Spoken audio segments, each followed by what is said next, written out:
Good morning students. আজিৰ ভিডিঅ'ত মই আলোচনা কৰিম মেট্ৰিক পৰীক্ষা 2021 কাৰণে ইংৰাজীৰ হাফ ইয়াৰলি টেষ্ট। এতিয়ালৈকে যিহেতু লকডাউনৰ কাৰণে ষ্টুডেণ্টৰ হাফ ইয়াৰলি পৰীক্ষা হোৱা নাই, সেইকাৰণে মই আজি এইটো কুৱেশ্যন হাফ ইয়াৰলি এক্সামৰ চিলেবাছৰ ওপৰত ভিত্তি কৰি বনাইছোঁ। চ' ইয়াতে টোটেল মাৰ্কছ আছে আমাৰ 50 মাৰ্ক আছে। এই কুৱেশ্যনটো ভালদৰে তোমালোকে ফ'ল' কৰা, ইয়াৰ পৰা ফাইনেলত বহুতে কুৱেশ্যন কমন আহিব। প্ৰথম কুৱেশ্যনটো ইয়াতে আছে, choose the correct answer from the alternatives and complete the sentence. ইয়াতে চাৰিটাকে অপশ্যন দিয়া আছে, কাৰেক্ট এনচাৰ বাছি চেণ্টেন্সটো পূৰা কৰিব লাগে। 4 মাৰ্ক আছে। 1 নম্বৰ আছে, the post master answered Lencho's letter because. পোষ্ট মাষ্টাৰজনে লেঞ্চৰ চিঠিৰ উত্তৰ দিছিলে কিয়। 1 নম্বৰ আছে, he did not want to shake Lencho's faith in God. তেওঁ লেঞ্চৰ ঈশ্বৰৰ প্ৰতি থকা বিশ্বাস ভাঙিব বিচৰা নাছিলে। 2 নম্বৰ আছে, হি ফাউণ্ড লেঞ্চছ লেটাৰ ফানী। তেওঁ লেঞ্চৰ লেটাৰক ফানী বুলি তেওঁ পাইছিলে, ধেমেলীয়া বুলি। 3 নম্বৰ আছে, he was an amiable man. 4 number আছে, হি ৱাজ গডছ ৰিপ্ৰেজেণ্টেটিভ। তেওঁ এজন ঈশ্বৰৰ ৰিপ্ৰেজেণ্টেটিভ আছিলে। এইটো চাওক, অপশ্যনকেইটা কিন্তু দেখাত ছেমে হয়, গোটেইকেইটা যেন হ'ব বুলি লাগে, কিন্তু ইয়াতে কি কৈছে, পোষ্ট মাষ্টাৰে লেঞ্চৰ চিঠিৰ উত্তৰ কিয় দিছিলে। এনচাৰ হ'ব 1 number, he did not want to shake Lencho's faith in god. কিয়নো তেওঁ লেঞ্চৰ ঈশ্বৰৰ প্ৰতি থকা বিশ্বাস ভাঙিব বিচৰা নাছিলে। চ' অপশ্যন নম্বৰ 1 ইয়াৰ এনচাৰ হ'ব। 2 নম্বৰ প্ৰশ্নটো আছে, on the inauguration day the old anthem Die Stem was sung by. মাণ্ডেলাৰ যিটো উদ্বোধনীৰ দিনাখন আছিলে স্বাধীনতাৰ, এই চাউথ আফ্ৰিকাৰ ইনগ্ৰেশ্যন ডে, সেই দিনাখন চাউথ আফ্ৰিকাৰ যিটো পুৰণি ৰাষ্ট্ৰীয় সংগীত আছিলে ডায়েষ্টেম, সেই ডায়েষ্টেম কোনে গাইছিলে। হোৱাইটছ বগাসকলে, দ্য ব্লাকছ কলাসকলে, by the both groups none. দুয়োটা গ্ৰুপে গাইছিলে নে এজনে গোৱা নাই। ইয়াৰ উত্তৰ হ'ব ব্লাকছ। কলা মানুহবোৰে ডায়েষ্টেম গাই আছিলে ইনগ্ৰেশ্যনৰ দিনাখন। তাৰপিছত আছে, in his speech Mandela says that before the elections he and his men were termed. মাণ্ডেলাই তেওঁৰ ভাষণত কৈছিলে যে ইলেকশ্যন, চাউথ আফ্ৰিকাত নিৰ্বাচন হোৱাৰ আগত, অৰ্থাৎ before the independence of South Africa, তেওঁ আৰু তেওঁৰ মানুহবোৰক কিদৰে অভিহিত কৰা হৈছিল। আউটলছ, ইনলছ, অপ্ৰেছৰ্ছ আৰু আছে পেট্ৰিয়টছ। তেওঁলোকে আইনৰ ভিতৰত আছিল, বাহিৰত আছিল, অত্যাচাৰিত নে দেশভক্ত। এনচাৰ হ'ব আমাৰ অপশ্যন নম্বৰ 1 আউটলছ। চাউথ আফ্ৰিকা স্বাধীনতাৰ আগত চাউথ আফ্ৰিকাৰ যি কলা মানুহবোৰ আছিলে, নেলছন মেণ্ডেলা আৰু তেওঁৰ জাতিৰ মানুহবোৰক সদায় আইনৰ বাহিৰত ৰখা হৈছিলে। তেওঁলোকক কোনো ধৰণৰ আইনী সাহায্য আগবঢ়োৱা হোৱা নাছিলে। চ' অপশ্যন নম্বৰ 1 ইয়াৰ এনচাৰ হ'ব। তাৰপিছত আছে, the river associated with Coorg is. কুৰ্গৰ সৈতে সংযোগ থকা নদীখনৰ নাম কি। কৃষ্ণা, ব্ৰহ্মপুত্ৰ, কাবেৰী, গোদাবৰী। উত্তৰ হ'ব কাবেৰী। কাবেৰী হৈছে কুৰ্গৰ নদী আৰু ইয়াৰ পানী হৈছে একদম ফ্ৰেছ।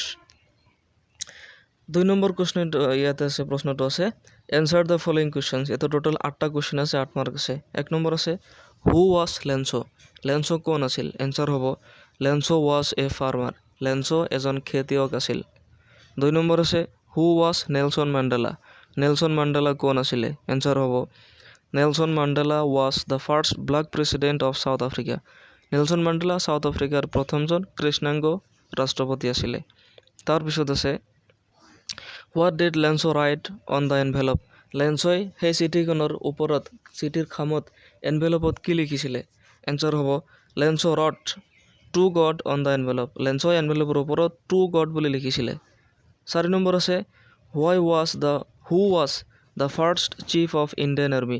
ইণ্ডিয়ান আৰ্মি, ভাৰতীয় সেনাৰ প্ৰথমজন আয়ুক্ত কোন আছিলে, চিফ কোন আছিলে। এনচাৰ হ'ব general Cariappa was the first chief of Indian army. তাৰপিছত আছে, what do you mean by ANC। ANC মানে কি। এনচাৰ হ'ব ANC means African National Congress. African National Congress, ইয়াৰ শ্বৰ্ট ফৰ্মটো হৈছে ANC। আৰু নেলছন মেণ্ডেলাই ANCৰ পৰা ইলেকশ্যন খেলি তেওঁ জিকিছিলে আৰু চাউথ আফ্ৰিকাৰ ফাৰ্ষ্ট ব্লেক প্ৰেছিডেণ্ট হৈছিলে। তাৰপিছত আছে, what did Lencho' hope for. লেঞ্চই কি আশা কৰিছিল। এনচাৰ হ'ব Lencho' hoped for some rain from the sky for his corn fields. লেঞ্চই তেওঁৰ শস্যৰ পথাৰৰ কাৰণে আকাশৰ পৰা অলপমান বৰষুণ আশা কৰিছিল। তাৰপিছত আছে, what is the other name of Coorg? কুৰ্গৰ অন্য নাম কি? কুৰ্গৰ আন এটা নাম কি? এনচাৰ হ'ব Kodagu is the other name of Coorg. Kodagu হৈছে কুৰ্গৰ আন এটা নাম। তাৰপিছত আছে what type of a man was the post master? সেই পোষ্ট মাষ্টাৰজন কি ধৰণৰ মানুহ আছিলে? উত্তৰ হ'ব the post master was a fat and amiable person. Post মাষ্টাৰজন এজন শকত আৰু বন্ধুত্বপূৰ্ণ মানুহ আছিলে। চ' এইখিনি গ'ল শ্বৰ্ট কুৱেশ্যন। তাৰপিছত আহিব এনচাৰ দ্য ফলোয়িং কুৱেশ্যনছ। ইয়াতে 4টা কুৱেশ্যন আছে, প্ৰত্যেকটোৰ কাৰণে 2 মাৰ্ক আছে, টোটেল 8 মাৰ্ক। 1 নম্বৰ আছে লেন্সৰ soul was filled with sadness why? লেন্সৰ মন দুখেৰে ভৰি পৰিছিল, কিয়? উত্তৰটো হ'ব Lencho was a farmer, his crops were totally destroyed by the hailstorm and there was no' corn left for him to spend the year, so' his soul was filled with sadness. Lencho এগৰাকী খেতিয়ক আছিলে। তেওঁৰ যি শস্য আছিলে সেই শস্যবোৰ এটা শিলাবৃষ্টিৰ দ্বাৰা সমূলে ধ্বংস হৈছিলে আৰু সেই বছৰ তেওঁৰ চলাৰ কাৰণে খাবৰ কাৰণে এটা শস্যও নাছিলে, সেইকাৰণে তেওঁৰ মন দুখেৰে ভৰি পৰিছিল। 2 নম্বৰ আছে what ideas does Mandela set out for the future of South Africa? South আফ্ৰিকাৰ ভৱিষ্যতৰ কাৰণে মাণ্ডেলাই কোনবোৰ আদৰ্শ এৰি থৈ গৈছিলে? এনচাৰ হ'ব Mandela sets out ideas for the future of South Africa to liberate all its people from the continuing bondage of poverty, deprivation, hunger, gender and other discrimination. মাণ্ডেলাই তেওঁৰ যিবোৰ মানুহ আছে চাউথ আফ্ৰিকাৰ সেই সকলো মানুহবোৰক দুখ, গৰিবী আৰু কৈছে কি বিভিন্ন ধৰণৰ ভেদাভেদ বৈষম্যতাৰ পৰা আঁতৰ কৰিবলৈ বিভিন্ন আদৰ্শ তেওঁ স্থাপন কৰি থৈ গৈছিলে। তেওঁ কৈছিলে চাউথ আফ্ৰিকাত আৰু কোনেও এজনে আনজনৰ দ্বাৰা অত্যাচাৰিত নহ'ব। 3 নম্বৰ আছে what are the sports that Coorg offers to its tourists? কুৰ্গে ইয়াৰ দৰ্শনাৰ্থীলৈ কি কি স্পৰ্টছ খেল আগবঢ়ায়? এনচাৰ হ'ব the Coorgi people are so' brave. Coorgi মানুহবোৰ হৈছে বহুতে সাহসী। They offer to its tourists sports like river rafting, canoeing, rappelling, rock climbing, mountain biking and ৱাকিং ট্ৰেইলছ। কুৰ্গী মানুহবোৰ বহুত সাহসী আৰু তেওঁলোকে ইয়াৰ টুৰিষ্টলৈ river rafting, canoeing, rappelling, rock climbing, mountain biking আৰু খোজকঢ়া, এটা ৰছীৰ ওপৰেদি খোজকঢ়া, এইবিলাক খেল মানুহলৈ আগবঢ়ায়। তাৰপিছৰ প্ৰশ্নটো আছে what twin obligations does Mandela mention? মাণ্ডেলাই উল্লেখ কৰা সেই 2টা অব্লিগেশ্যন কি? প্ৰত্যেকটো মানুহৰ জীৱনলৈ থকা সেই 2টা দায়িত্ব কি? এনচাৰ হ'ব মাণ্ডেলা মেনশ্যনছ টুইন অব্লিগেশ্যনছ, এইটো হ'ব obligations in the life of a person. মাণ্ডেলাই এজন মানুহৰ জীৱনত 2টা দায়িত্ব তেওঁ মেনশ্যন কৰিছিলে। 1 নম্বৰ আছে obligation to his family, his children and to his wife. 2 number আছে obligation to his people, to his community and to his country. 1 number আছে তেওঁৰ পৰিয়াল, তেওঁৰ ল'ৰা ছোৱালী আৰু তেওঁৰ ঘৈণীয়েক লৈ, আৰু 2 নম্বৰ দায়িত্বটো হৈছে তেওঁৰ মানুহ, তেওঁৰ সমাজ আৰু তেওঁৰ দেশৰ কাৰণে যিটো দায়িত্ব সেইটো। তাৰপিছত আহিব ছেকশ্যন বি, পয়েট্ৰি ছেকশ্যন দিয়া আছে। 4 number question give rhyming words. মিল থকা শব্দ দিব লাগে। ৰাইমিং ৱৰ্ড মানে হৈছে বানানৰ মিল থকা বা উচ্চাৰণৰ মিল থকা। 1 নম্বৰ আছে ইজৰ ৰাইমিং ৱৰ্ডছ হ'ব ভিলেজ, ইজ ভিলেজ। 2 নম্বৰ আছে ফিটৰ ৰাইমিং ৱৰ্ড হ'ব ষ্ট্ৰীট। মেট্ৰিক পৰীক্ষাত ৰাইমিং ৱৰ্ড এইদৰে কুৱেশ্যন দিয়া থাকিব আৰু তলত এটা বক্সৰ ভিতৰত ৱৰ্ডকেইটা দিয়া থাকিব, বাচিব লাগিব, কিন্তু ইয়াতে দিয়া নাই। তাৰপিছত আছে 5 number question choose the meaning of the underlined words from among the alternatives given in brackets. Underline কৰা শব্দৰ মিনিংটো উলিয়াব লাগে আৰু ইয়াৰ মিনিংকেইটা ব্ৰেকেটত দিয়া আছে। 1 নম্বৰ আছে হি ষ্টক্স ইন হিজ ভিভিড ষ্ট্ৰাইপছ। তেওঁৰ এটা ক্লিয়াৰ সম্পূৰ্ণ খোজেৰে আগবাঢ়ে। এতিয়া ভিভিড মানে কি? গ্লেয়াৰিং, ডাৰ্ক, পেল। এনচাৰ হ'ব ভিভিড মানে হৈছে গ্লেয়াৰিং, উজ্জ্বল, একদম স্পষ্ট। ভিভিড মানে ক্লিয়াৰ বা গ্লেয়াৰিং এইটো। 2 নম্বৰ আছে ইন হিজ কুৱাইট ৰেজ, এটা শান্ত খঙত। এতিয়া ৰেজ মানে কি? What do you mean by rage? Mood, violent anger নে ৱাক? এনচাৰ হ'ব ৰেজ মানে হৈছে ভাইলেণ্ট এংগাৰ। এনচাৰ কেইটা লিখোঁতে ৰেজ দি এটা ডেছ দিম, তাৰপিছত ভাইলেণ্ট এংগাৰ, এইদৰে এনচাৰ লিখিম আমি। 6 নম্বৰ আছে এনচাৰ দ্য ফলোয়িং। 1 নম্বৰ আছে where is the tiger locked? বাঘটো ক'ত আবদ্ধ হৈ আছে? উত্তৰ হ'ব the tiger is locked behind the bars of the cage in the zoo. টাইগাৰটো সেই পিঞ্জৰাটোৰ বাৰ্ডছ ইয়াৰ যিকেইটা মানে খুঁটি আছে ইয়াৰ ভিতৰত সেই চিৰিয়াখানাৰ ভিতৰত আবদ্ধ হৈ আছে। তাৰপিছত আছে what could Amanda do if she were a mermaid. Amanda যদি এটা জলপৰী হ'লেহেঁতেন তেওঁ কি কৰিলেহেঁতেন? এনচাৰ হ'ব Amanda could live a life in the sea blissfully if she were a mermaid. Amanda যদি এটা মাৰমেড হ'লেহেঁতেন তাই সাগৰত এটা ব্লিছফুল লাইফ এটা আনন্দদায়ক জীৱন তাই জীৱন যাপন কৰিলেহেঁতেন। 3 নম্বৰ আছে what is a water hole why should the tiger be lurking near it. এটা ৱাটাৰ হল পানীৰ নিজৰা মানে কি আৰু বাঘটোৱে তাৰ ওচৰত কিয় পলাই থাকিলেহেঁতেন? এনচাৰ হ'ব a water hole is a clear stream of water. এটা ৱাটাৰ হল হৈছে এটা পানীৰ একদম ক্লিয়াৰ এটা স্পষ্ট এটা পানীৰ সোঁত। তাৰপিছত আছে the tiger should be lurking near it to hunt the healthy deer. আৰু টাইগাৰ বাঘটোৱে ইয়াৰ ওচৰত মানে যিকেইটা স্বাস্থ্যৱান হৰিণা আছে তাক বধ কৰিবলৈ তাক চিকাৰ কৰিবলৈ ইয়াৰ ওচৰত পলাই থাকিলেহেঁতেন। তাৰপিছত আছে is Amanda a student how do you know'. Amanda এজন ছাত্ৰ হয়নে তুমি কিদৰে জানা? এনচাৰ হ'ব yes Amanda is a student. হয় আমাণ্ডা এজনী ছাত্ৰ হয়। We know' this from her conversation with the speaker as she is advised to do her homework. আমি স্পীকাৰৰ সৈতে তাইৰ যিটো কনভাৰচেশ্যন ইয়াৰ পৰা জানো কিয়নো তাইক স্পীকাৰে কি কৈছে হোমৱৰ্ক কৰিবলৈ কৈছে। তাৰপিছত আহিব repeat section.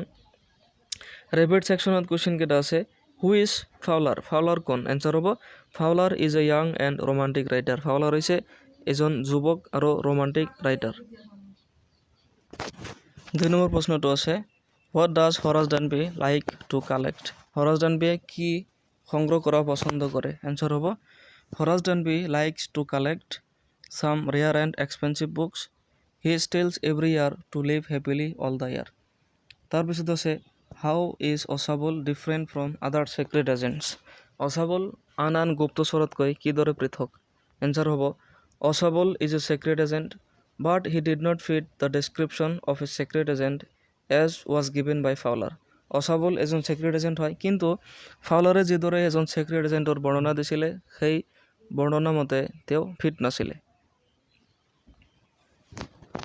According to him, a secret agent would be like a spy dealing in espionage, but Oswald was so fat that he could not walk or run fast. Fowler মতে এজন secret agent তেওঁ নিশাত ৰাতিৰ আন্ধাৰত তেওঁ ফুৰিব লাগিব আৰু বিভিন্ন ধৰণৰ বিপদৰ সন্মুখীন হ'ব লাগিব। কিন্তু অচাবল ইমানেই মোটা আছিলে শকত আছিলে যে তেওঁ ভালদৰে খোজ কঢ়া বা দৌৰিব পৰা নাছিলে। তাৰপিছত আহিব গ্ৰামাৰ ছেকশ্যন। 8 নম্বৰ কুৱেশ্যন আছে fill in the blanks with the right determinants. ডিটাৰমিনেণ্টছৰ পৰা এইটো কুৱেশ্যন আহিছে। 1 নম্বৰ আছে Switzerland is dash European country. Switzerland হৈছে এটা ইউৰোপিয়ান দেশ। এ এণ্ড দ্য যিহেতু ইউৰ উচ্চাৰণ কি হৈছে ইয়াতে ইউৰ দৰে হৈছে ইউৰোপিয়ান ইউ যদি হয় কি হ'ব এই ক্ষেত্ৰত এ হ'ব। So' Switzerland is a European country. 2 number আছে do you need dash help from me some any little. যিহেতু কুৱেশ্যন মাৰ্ক আছে এইটো ইণ্টাৰগেটিভ চেণ্টেঞ্চ চ' কি হ'ব এইটো any. Do you need any help from me. তাৰপিছত আছে I can depend on dash friends I have. মোৰ যিমানবোৰ ফ্ৰেণ্ডছ আছে তাৰ ওপৰত মই নিৰ্ভৰ কৰিব পাৰোঁ। Few a few the few. ইয়াতে চাওক বস্তু এটা যদি যি আছে তাৰ আটাইখিনিকে বুজালে ইয়াত কি হয় দ্য ফিউ হয়। চ' এনচাৰ হ'ব the few. I can depend on the few friends I have. 4 number আছে দ্য শি হ'ব আচলতে এইটো হি বা she. He had only dash money left. তেওঁৰ ওচৰত অলপ পইচাহে বাকী আছে। Little a little the little. Answer হ'ব এ লিটল। অলপখিনি বুজালে কি হয় অলপতকৈ বেছি থকা এইটো এ লিটল হ'ব এই ক্ষেত্ৰত। তাৰপিছত আছে choose the correct alternative from the choices given in brackets. এইটো আছে আমাৰ ভোকাবুলাৰীৰ পৰা দিছে। 1 নম্বৰ আছে my warning had no' dash on the boy. Affect effect.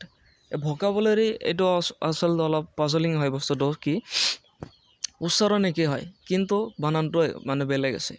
এটা আখৰ চেঞ্জ কৰি দিলে ইয়াৰ মিনিংটো একদম চেঞ্জ হৈ যায়। এফেক্ট ইফেক্ট মোৰ ৱাৰ্ণিঙৰ সেই ল'ৰাজনৰ ওপৰত কোনো ধৰণৰ ফলাফল নাছিলে কোনো ধৰণৰ প্ৰভাৱ নাছিলে।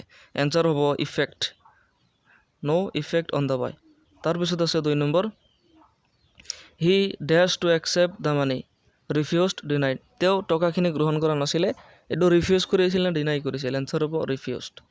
তাৰপিছত আছে number 10 rewrite the following sentences putting the verbs in their correct tense form tense form পৰা এইটো দিছে এক নম্বৰ আছে I wish I can help you যেহেতু I wish আছে মই ভাবো মই আশা কৰো মই তোমাক সহায় কৰিব পাৰিলেহেঁতেন উইশ আছে মানে কি এইটো অস্বাভাৱিক কল্পনা বুজাইছে এটা কাম যেটো কেতিয়াও হ'ব নোৱাৰে সো কি হ'ব যদি উইশ থাকে এইটো এটা ভাৰ্ব দিয়া থাকিলে ইয়াৰ পাস্ট ফৰ্মটো বহাই দিম যদি বি থাকে ওয়েৰ বহাই দিম যেহেতু ভাৰ্ব আছে ক্যান ইয়াৰ কোড বহাই দিম খালি I wish I could help you 2 number আছে it rain since 8 o'clock this morning আজি ৰাতিপুৱা 8টাৰ পৰা 8 বজাৰ পৰা বৰষুণ দি আছে যেহেতু since আছে সো কি লিখিম প্ৰেজেন্ট পারফেক্ট কন্টিনিউয়াস এনসার লিখিম It has been raining since 8 o'clock this morning তাৰপিছত আছে they reached home before it grew dark আন্ধাৰ হোৱাৰ আগতে তেওঁলোক ঘৰ পাইছিলে কি আছে before it grew dark এই পাৰ্টটো আছে আমাৰ past indefinite সো এইখিনি past perfect হ'ব যেটো কাম আগত হয় কি কৈছে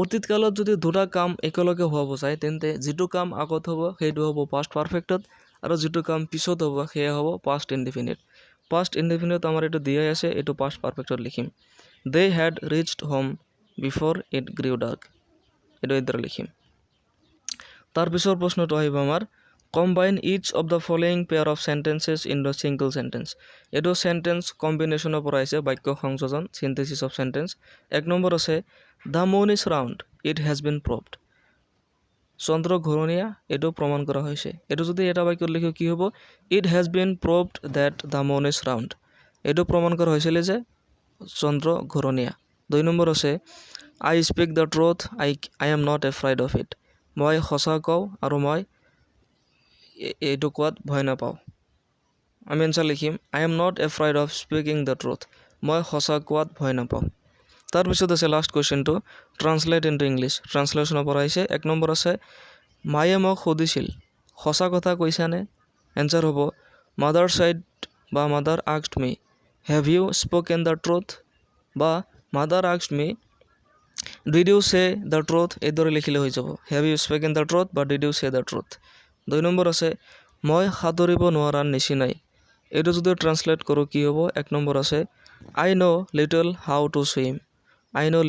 to swim or I can hardly swim 3 number আছে তুমি কেতিয়াবা সিংহ দেখিছানে উত্তৰ হ'ব have you ever seen a lion 4 number আছে যিজন মানুহ আজি আমাৰ স্কুললৈ আহিছিল তেখেতক মই চিনি পাওঁ এনসার হ'ব I know the man who has come to our school today has come কি হল আজি বুলি কৈছে আজি মানে এটা কাম এইমাত্ৰ হৈ যাব যায় সো এটো আমি প্ৰেজেন্ট পারফেক্টত লিখিম I know the man who has come to our school today তাৰ পিছত আছে মই নহালৈকে তুমি ৰবা এনসাৰটো আমি ধৰি লিখিব পাৰো you will wait until I come বা wait till I return এইদৰে লিখিব পাৰো লাষ্ট কোৱেশ্চনটো আছে হি ককায়েকক খুব ভাল পায় এনসার হ'ব he loves his grandfather very much so এইখিনি আছিল হাফ ইয়াৰলি টেষ্টৰ কোৱেশ্চনখিনি এই কোৱেশ্চনটো তোমালোকে ভালদৰে ৰিভিজন দিলা মই ভাবিলো তোমালোক গোটেইখিনি এইটো কোৱেশ্চন চালা ইয়াৰ পিছত মেট্ৰিকৰ কাৰণে আৰু প্ৰত্যেকটো সাবজেক্টৰে মই ফুল 100 মাৰ্কৰে 20টা 25টাকে প্ৰেক্টিছ সেট আলোচনা কৰিম ইংলিছৰ দুটা প্ৰেক্টিছ সেট আলোচনা কৰিছো ইতিমধ্যে আৰু জেনাৰেল সায়েন্সৰ এটা আলোচনা কৰিছো যদি চোৱা নাই ইয়াৰ লিংকটো মই ভিডিও ডেসক্ৰিপচনত দি দিম তাৰ পৰা চাব পাৰিবা সো এই ধৰণৰ আৰু ভিডিও পাই থাকিবলৈ মোৰ চেনেলটো সাবস্ক্ৰাইব কৰা আৰু যিমানবোৰ ফ্ৰেন্ডছ আছে সবৰ লগত শ্বেয়াৰ কৰা thank you for watching the video have a great day